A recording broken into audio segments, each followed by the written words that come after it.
Michael Moran. I'm the Director of Parks and Recreation for the City of Iowa City. We're at the end of a long 6-year project of putting the Terry Trueblood Recreation Area together. It's been a 3-phase project. The first phase was a 2-mile trail around the facility.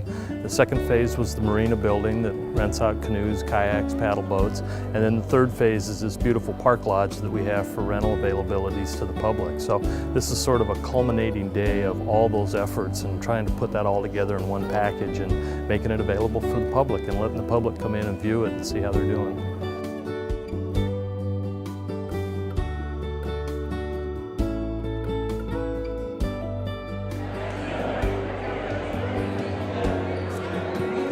I'm Steve Atkins, and I was formerly the city manager. We were talking about it seriously in 2006, and it was a complex enough project involving both public and private resources. It took a while to gather it all in.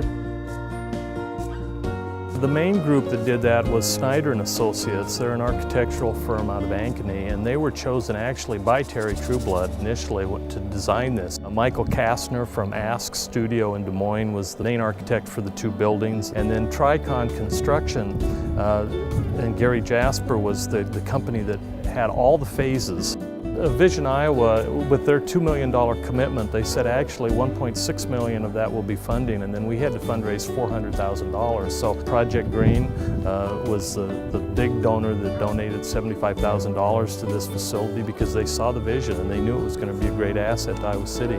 We've got several other people that have bought 2 of the 3 park shelters and bought the naming rights for that, if you will. And then Fin and Feather was a big contributor. Not only are they running the marina for us, but they also donated money because they also could see the vision for this. So we were fortunate enough to get people that had enough hindsight that said, yeah, I believe in this and I want to be part of this. This was Terry's vision. Terry was the Park and Recreation Director for 22 years here, and his legacy of events and activities is just awesome. We've got that posted here on the wall here for everybody to see. But when you're with a company for that long and you make that much of an impact on the community, it's absolutely a celebration of him, and we were fortunate enough to get this facility named after him, and so that's why it's more meaningful for me. I had the distinct pleasure of working with him for all those 22 years. So it means a lot to the people that were around him, and you can judge by the turnout here. It means a lot to the people of Iowa City. That they all remembered him and they all knew what a great guy he was, and it's a great tribute to him. My name is Matt Fischer. I'm the former chair of the Park and Recreation Commission for 16 years and former president of the Parks and Rec Foundation.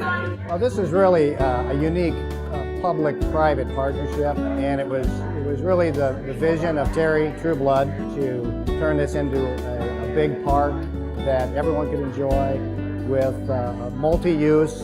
You've got fishing, boating, hiking, biking. With the passing of Terry, we were able to continue this and bring it to fruition. It's a culmination of a lot of effort on the part of a lot of people.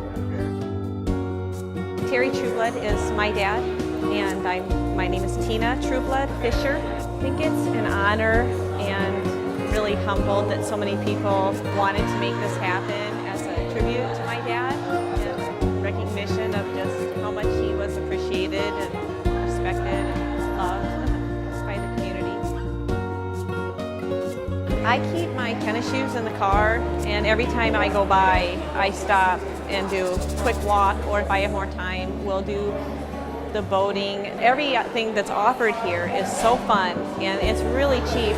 They have good food and paddle boats and canoes and kayaks and stand-up paddling, fishing. I mean, if you come down here and sit, and I'm using it now. If I had a lawn chair, I'd be parked up there.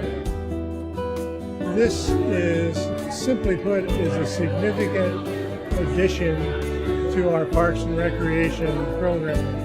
When you think about it, and what sold me initially was the fact that we didn't really have any water sports other than swimming, which involved the out of doors.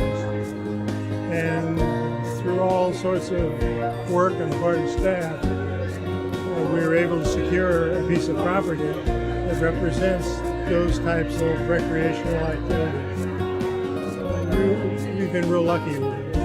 This was a good opportunity to stay within the city and yet have a rural, atmosphere, because it's right on the edge. And so yeah, it's very unique, and there's not a lot of opportunities to do that.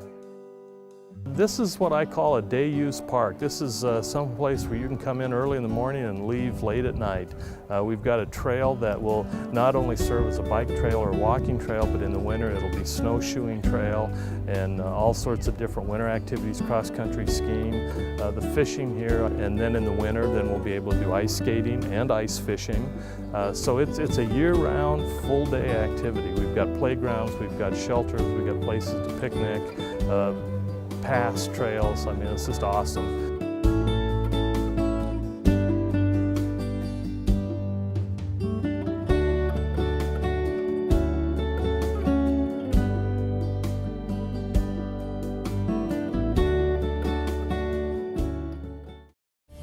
You're watching City Channel 4. On TV, online, on demand, on Facebook, and now on the go on your mobile device.